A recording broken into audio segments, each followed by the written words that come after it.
हम्म. सर्वात आधी स्वागत आहे तुमच्या लाडक्या यूट्यूब चॅनलमध्ये, ज्याचं नाव आहे ट्रॅव्हल अँड पॉडकास्ट. प्रेक्षकांनो, चॅनलला लाईक, सबस्क्राईब आणि आमचे व्हिडिओ शेअर नक्की करा बरं का.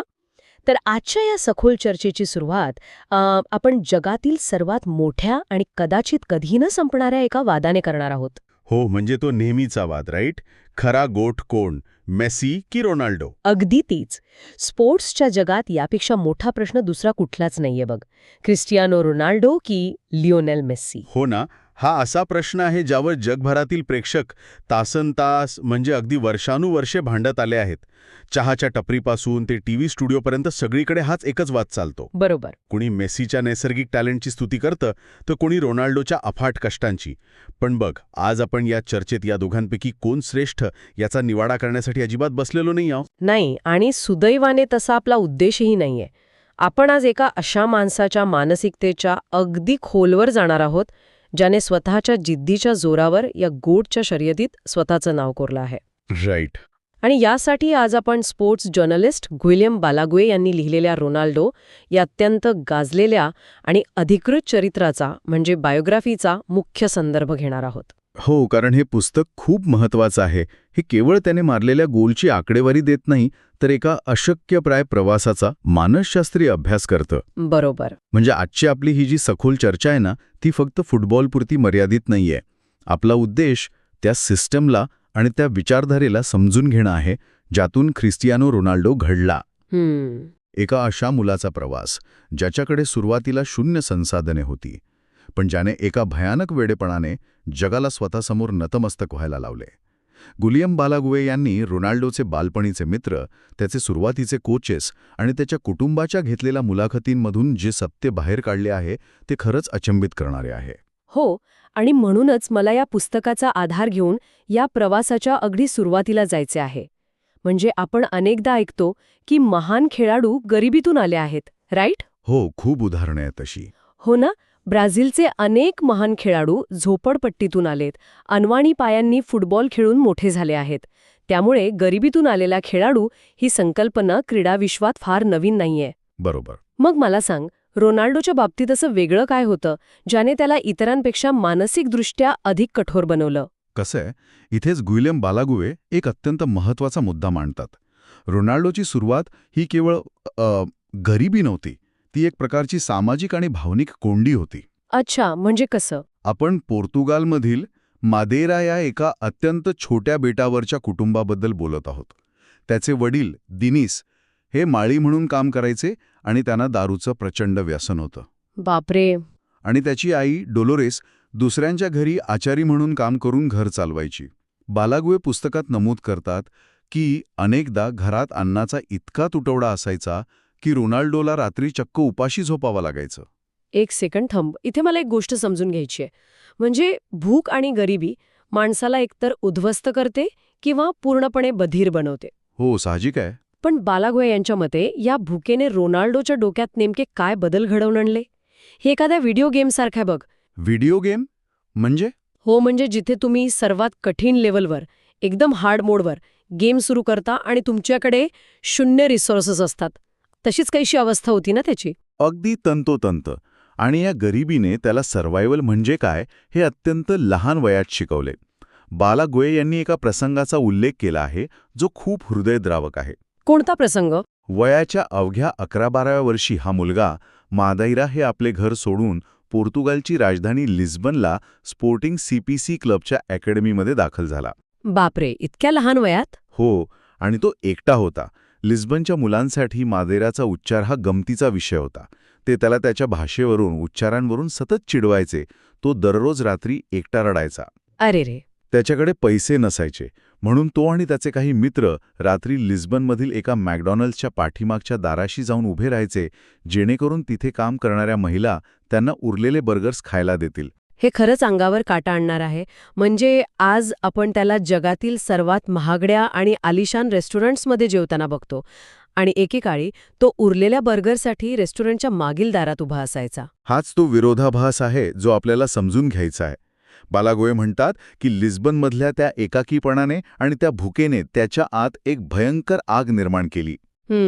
तो केवळ फुटबॉल खेळण्यासाठी मैदानावर उतरायचा नाही, तर त्याला चिडवणाऱ्या, त्याला कमी लेखणाऱ्या त्या जगाचा सूड खेळण्यासाठी तो खेळायचा. त्याने स्वतःला सिद्ध करणे हा त्याच्यासाठी जीवन मरणाचा प्रश्न बनला होता. राईट. हे ऐकताना मला जाणवतंय की ही प्रक्रिया एखाद्या पोलादाला आकार देण्यासारखी आहे. हो, बरोबर. म्हणजे तुम्ही पोलादाला जेवढ्या जास्त तापमानात वितळवता आणि जेवढ्या जास्त दाबाखाली हातोळ्याचे घाव घालता, तेवढं ते अधिक मजबूत होतं. मादेराची गरिबी आणि लिस्बनचा एकाकीपणा हे त्याच्या आयुष्यातील ते हातोड्याचे घाव होते. अगदी अचूक उपमा दिलीस तू. पण बघ, मला वाटतं की गरिबी हा त्याच्या आयुष्यातील सर्वात मोठा अडथळा नव्हता. तू त्या आजाराबद्दल बोलतीयस ना? हो, कारण जेव्हा तो या सर्व परिस्थितीशी लढून स्वतःचा पाया भक्कम करत होता, तेव्हा वयाच्या 15व्या वर्षी निसर्गाने किंवा त्याच्या स्वतःच्या शरीरानेच त्याच्यासोबत एक क्रूर खेळ खेळला. हो, आणि हा त्याच्या आयुष्यातील सर्वात अंधारमय टप्पा मानला जातो. वयाच्या 15व्या वर्षी त्याला टॅकिकार्डिया नावाच्या आजाराचे निदान झाले, ज्याला सामान्य भाषेत रेस हार्ट म्हणतात. ग्विलेम बालागुया यांनी या आजाराचे वैद्यकीय आणि मानसिक परिणाम अत्यंत सविस्तरपणे पुस्तकात मांडले आहेत. या आजाराबद्दल थोडं सोप्या भाषेत सांगशील का?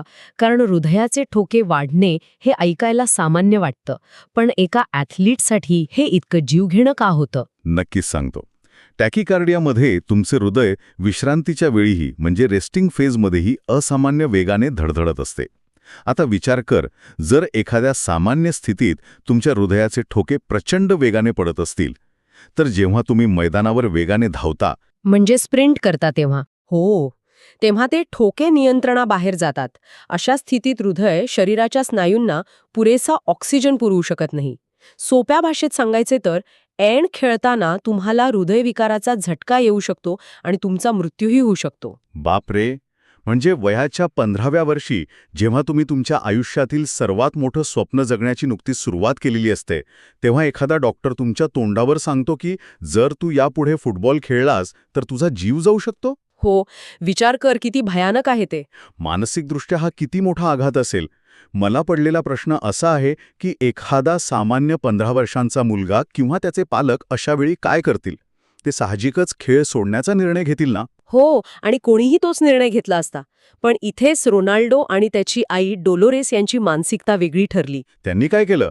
बालाग्वे पुस्तकात नोंदवतात की जेव्हा त्यांना सांगण्यात आले की यावर एकच उपाय आहे आणि तो म्हणजे हृदयावर लेझर शस्त्रक्रिया करणे, तेव्हा त्यांनी क्षणाचाही विचार न करता होकार दिला. वयाच्या 15व्या वर्षी एका खेळासाठी हृदयावर शस्त्रक्रिया, हा वेडेपणा नाही का? हा वेडेपणाच आहे, पण हाच वेडेपणा महानतेचा पाया असतो. त्या शस्त्रक्रियेमध्ये त्याच्या मांडीच्या शिरेतून एक लेझर वायर आत टाकली गेली आणि हृदयाच्या ज्या भागामुळे ते अतिरिक्त ठोके पडत होते, तो भाग अक्षरशः जाळून निकामी करण्यात आला. अरे देवा! ही अत्यंत गुंतागुंतीची आणि धोकादायक प्रक्रिया होती. पण आश्चर्य बघ, शस्त्रक्रिया झाल्यानंतर अवघ्या काही दिवसांतच तो मुलगा पुन्हा मैदानावर धावू लागला होता. आणि या शस्त्रक्रियेचा त्याच्या मानसिकतेवर काय परिणाम झाला? कारण मला वाटतं मृत्यूपेक्षा मोठा गुरु दुसरा कोणीच नसतो. अगदी अचूक मुद्दा पकडलास तू. बालागुए यांच्या मते या आजाराने आणि शस्त्रक्रियेने रोनाल्डोचं जगाकडे बघण्याचा दृष्टिकोन कायमचा बदलून टाकला. वयाच्या 15व्या वर्षी त्याला जाणवले की आपले शरीर किती ठिसूळ आहे. राईट. आपला श्वास, आपले हृदय कधीही थांबून आपले स्वप्न हिरावून घेऊ शकते. या मृत्यूच्या जवळून गेलेल्या अनुभवामुळे त्याच्यात एक प्रकारची झपाटलेली वृत्ती निर्माण झाली. आपण स्वतःच्या शरीरावर संपूर्ण नियंत्रण मिळवले पाहिजे हे त्याला तिथे उमगले. अच्छा, हे ऐकल्यानंतर मला त्याच्या त्या प्रसिद्ध क्रेझी शिस्तीमागचं खरं कारण आता उमजले. हो, तो जो फिटनेसचा वेडेपणा आहे ना त्याचा. होतेच. लोक अनेकदा म्हणतात की तो एखाद्या मशीनसारखा किंवा स्पोर्ट्स कारसारखा आहे, पण मला ही स्पोर्ट्स कारची उपमा नेहमीच खूप क्लिष्ट आणि वरवरची वाटते. मला वाटतं त्याची शिस्त ही एखाद्या कंपाऊंडिंग इंटरेस्ट म्हणजेच चक्रवाढ व्याजाच्या खात्यासारखी आहे. अरे, हे उदाहरण खूप छान आहे. कसं काय? बघ, तुम्ही बँकेत एकाच वेळी मोठी रक्कम टाकून रातोरात श्रीमंत होत नाही, राईट? बरोबर. तुम्ही रोज थोडी थोडी रक्कम गुंतवता आणि अनेक वर्षानंतर त्याचे एक प्रचंड मोठं चक्रवाढ व्याज तयार होते. रोनाल्डोने वयाच्या 15व्या वर्षापासून आपल्या झोपेची, आहाराची, सरावाची जी छोटी छोटी गुंतवणूक शरीरात केली, त्याचे कंपाऊंडिंग रिझल्ट्स आपल्याला आज दिसतायत. हो, हे तर 100% खरं आहे. म्हणूनच वयाच्या 41व्या वर्षीही तो 20व्या वर्षाच्या मुलांपेक्षा वेगाने धावू शकतो ना. तुझे हे चक्रवाढ व्याजाचे उदाहरण अगदी चपखल आहे आणि बालागुए यांच्या पुस्तकातील माहिती याला पूर्णपणे दुजोरा देते. पुस्तकात त्याच्या झोपेच्या वेळापत्रकाबद्दल एक अफाट माहिती आहे. झोपेचं वेळापत्रक म्हणजे काय वेगळं करतो तो? तो सामान्य माणसांसारखा सलग 8 तास झोपत नाही. त्याने निक लिटलहेल्स नावाच्या एका प्रसिद्ध स्लीप कोचची नेमणूक केली होती. Sleep coach? बापरे. हो, त्यांच्या सल्ल्यानुसार रोनाल्डो दिवसातून 90 मिनिटांच्या 5 स्लीप सायकल्समध्ये झोपतो आणि प्रत्येक वेळी तो ताज्या, धुतलेल्या चादरींवर झोपतो, जेणेकरून त्याच्या मज्जासंस्थेला पूर्ण आराम मिळावा. हे तर अक्षरशः स्वतःच्या शरीराला एका प्रयोगशाळेत रूपांतरित करण्यासारखे आहे. होय, तो क्रायोथेरपी चेंबर वापरतो, जिथे शरीराचे तापमान उणे 160 अंश सेल्सिअसपर्यंत खाली आणले जाते. उणे 160 म्हणजे -160? हो, ज्यामुळे स्नायूंची झीज त्वरित भरून निघते. त्याचा आहार ग्रॅम आणि कॅलरीच्या हिशोबात मोजलेला असतो. मँचेस्टर युनायटेडचे त्याचे जुने कोच रेने म्युलेनस्टीन यांनी बालागुए यांना दिलेल्या मुलाखतीत म्हटले होते की रोनाल्डो सरावानंतर फक्त आंघोळ करून घरी जात नसे. मग तो तासनतास आईस बाथ आणि रिकव्हरीमध्ये घालवायचा. त्याला स्वतःच्या शरीराचा प्रत्येक अवयव 100% कार्यक्षम हवा असायचा. पण इथे मला एक प्रश्न पडतो बघ. मी थोडा डेव्हिल्स ॲडव्होकेट म्हणून विचारते. अनेक लोक म्हणतात की हे सगळं तो कॅमेरासाठी करतो. अच्छा, म्हणजे दिखावा वाटतो लोकांना. हो, म्हणजे युरोकपच्या प्रेस कॉन्फरन्सचा तो कोका कोलाचा किस्सा घे. त्याने समोरच्या कोका कोलाच्या बाटल्या बाजूला सारल्या आणि पाणी प्या म्हणजे आक्वास असा संदेश दिला. हो, तो व्हिडिओ तर खूप व्हायरल झाला होता. राईट. आणि त्यामुळे त्या कंपनीचे स्टॉक मार्केटमध्ये अब्जावधी डॉलरचे नुकसान झाले. अनेक टीकाकार म्हणतात की हा फक्त एक PR स्टंट होता स्वतःची प्रतिमा मोठी करण्यासाठी, कारण भूतकाळात त्याने जंक फूडचेही प्रमोशन केले होते.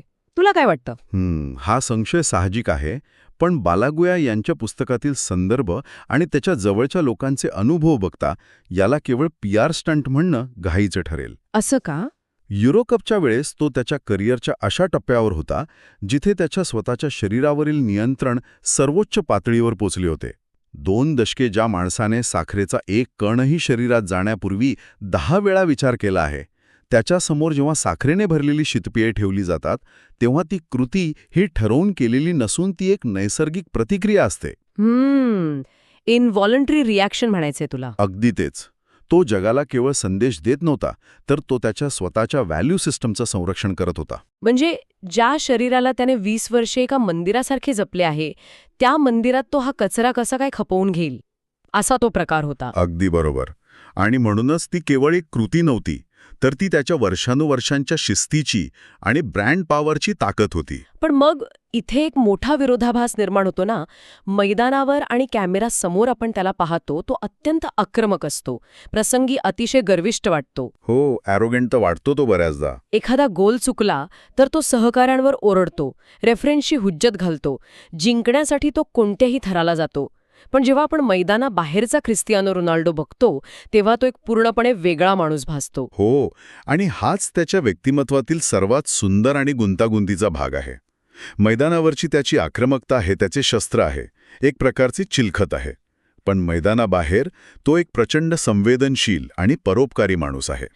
याचं सर्वात मोठं उदाहरण म्हणजे त्याच्या शरीरावर एकही टॅटू नसणे. हो, हे खूप कमी लोकांना माहिती आहे. आजकाल फुटबॉल विश्वात टॅटू ही एक फॅशन किंवा ओळख बनली आहे. मेस्सीपासून ते नेमारपर्यंत सर्वांच्या शरीरावर टॅटू आहेत. पण रोनाल्डोच्या अंगावर 0 टॅटू आहेत. जेव्हा मी याचं कारण वाचलं तेव्हा खऱ्या अर्थाने थक्क झाले. आणि याचं कारण अत्यंत भावनिक आहे बघ. बालागुए यांनी कार्लोस मार्टिन्स या रोनाल्डोच्या पोर्तुगीज सहकार्याचा एक किस्सा पुस्तकात दिलाय. कोणता किस्सा? मार्टिन्सच्या लहान मुलाला रक्ताच्या कर्करोगाचा आजार झाला होता आणि त्याला बोन मॅरो ट्रान्सप्लांटची अत्यंत तातडीने गरज होती. रोनाल्डोने केवळ स्वतः बोन मॅरो दान केले नाही, तर संपूर्ण टीमला आणि चाहत्यांना यासाठी एकत्र केले. आणि टॅटू न काढण्यामागे हेच कारण आहे. हो, वैद्यकीय नियमानुसार जेव्हा तुम्ही शरीरावर टॅटू काढता तेव्हा तुम्हाला रक्तसंसर्गाच्या धोक्यामुळे काही महिने रक्तदान करता येत नाही. रोनाल्डो नियमितपणे रक्तदान आणि बोन मॅरो दान करतो. अरेच्छा. एखाद्या टॅटूच्या हौसेपायी आपल्याला ऐन वेळेवर कुणाचे तरी प्राण वाचवण्यापासून वंचित राहावे लागू नये म्हणून त्याने आजवर कधीही टॅटू काढला नाही. विचार कर, जगातील सर्वात प्रसिद्ध, सर्वात श्रीमंत खेळाडूंपैकी एक असलेला माणूस जो स्वतःच्या लुकबद्दल इतका जागरूक आहे, तो फक्त अज्ञात लोकांचे प्राण वाचवण्यासाठी ही फॅशन नाकारतो. शिवाय तो दरमहा करोडो रुपये अनाथ मुलांसाठी, कॅन्सर हॉस्पिटलसाठी आणि युद्धग्रस्त भागातील मुलांसाठी दान करतो. आणि इथेच आपण पुन्हा त्याच्या भूतकाळाकडे, त्या मदेराच्या छोट्या बेटाकडे आणि लिस्बनच्या त्या उपाशी रात्रींकडे जातो. म्हणजे तो हे सर्व का करतो? कारण बालागुए यांच्या मते रोनाल्डो कधीच तो 15 वर्षांचा आजारी मुलगा किंवा तो उपाशी राहणारा 11 वर्षांचा मुलगा विसरलेला नाही. त्याने स्वतःकडे खायला अन्न नसण्याची वेदना अनुभवली आहे. हॉस्पिटलच्या बिछाण्यावर मृत्यूच्या भीतीने झोपणे काय असते हे त्याने स्वतःच्या शरीरावर अनुभवले आहे. राईट. जेव्हा त्याच्याकडे अमाप संपत्ती आणि ताकद आली, तेव्हा त्याने ठरवले की जे दुःख त्याने भोगले ते दुसऱ्या गरीबाला किंवा आजारी माणसाला भोगावे लागू नये. म्हणजे मैदानावरचा तो अहंकारी वाटणारा रोनाल्डो हे केवळ त्याचे व्यावसायिक रूप आहे, पण खऱ्या आयुष्यात तो स्वतःच्या भूतकाळातील जखमांवर दुसऱ्यांना मदत करून फुंकर घालत आहे. अगदी तंतोतंत. म्हणूनच तो केवळ एक महान फुटबॉलपट्टू राहिलेला नाही, तर आज तो करोडो लोकांसाठी, गरिबांसाठी एक गॉडफादर बनला आहे. खरंच, हा प्रवास केवळ थक्क करणारा नाही, तर माणसाच्या अस्तित्वाला आणि शक्यतेला आव्हान देणारा आहे. पोर्तुगालच्या एका छोट्या झोपडीपासून लिस्बनच्या रस्त्यांवरील एकाकीपणा आणि भूक पचवून वयाच्या 15व्या वर्षी मृत्यूच्या दाढेतून बाहेर पडून जगातील सर्वात फिट खेळाडू बनण्यापर्यंतचा हा प्रवास. हो, आणि म्हणूनच हे पुस्तक महत्त्वाचं आहे. नक्कीच. गुलेम बालागुए यांचे हे पुस्तक केवळ एका खेळाडूची आकडेवारी सांगत नाही, तर महानता कशी घडवली जाते याचे एक जिवंत मॅन्युअल आपल्यासमोर ठेवते. आणि हेच या सखोल चर्चेचे मुख्य सार आहे. तुमच्या विरोधात असू दे, तुमची परिस्थिती कितीही खराब असू दे, जर तुमच्यात ती आग असेल आणि त्या आगीला तुम्ही योग्य शिस्तीची जोड दिलीत, तर तुम्ही तुमचा भूतकाळच काय, जगाचा इतिहासही बदलू शकता. नक्कीच, 100%. आता वेळ आली आहे ती तुमच्याकडे वळण्याची. आम्ही सुरुवातीला एक प्रश्न विचारला होता, रोनाल्डो आणि मेसी या दोघांमध्ये जगातील सर्वोत्कृष्ट खेळाडू म्हणजेच खरा जिओट कोण आहे? हो, प्रेक्षकांनी यावर नक्की बोलावं. आजच्या या विश्लेषणानंतर तुम्हाला काय वाटते? तुमचे उत्तर आणि त्यामागचे तुमचे स्वतःचे विश्लेषण कमेंट्समध्ये नक्की सांगा. आम्ही तुमच्या कमेंट्सची आतुरतेने वाट पाहत आहोत. आणि हो, ट्रॅव्हल अँड पॉडकास्टच्या या चर्चेला नक्की लाईक करा आणि चॅनलला सबस्क्राईब करायला अजिबात विसरू नका. आणि जाता जाता या चर्चेला एक वेगळी वैचारिक जोड देणारा आणि तुम्हा अस्वस्थ करणारा पण विचार करायला लावणारा एक शेवटचा प्रश्न मी इथे सोडून जातो. कोणतं? आपण रोनाल्डोच्या या भयंकर संघर्षाबद्दल ऐकलंय, पण एक क्षण विचार करा. समजा जर रोनाल्डो एका अत्यंत श्रीमंत घरात जन्माला असता, जर त्याला बालपणी ती भूक, तो लिस्बनचा एकाकीपणा आणि वयाच्या 15व्या वर्षी तो रेस हार्टचा आजार यापैकी कशाचाच सामना करावा लागला नसता. जर सर्व सुखसोयी त्याला आयत्या मिळाल्या असत्या, तर त्याच्या आत ती जगाला जिंकण्याची आग निर्माण झाली असती का? तो आज जगातील सर्वोच्च खेळाडू बनू शकला असता का? की माणसाला खऱ्या अर्थाने गोट बनवण्यासाठी एक अत्यंत प्रतिकूल परिस्थिती आणि आघात असणे ही एक अट असते. प्रेक्षकांनो, यावर नक्की विचार करा.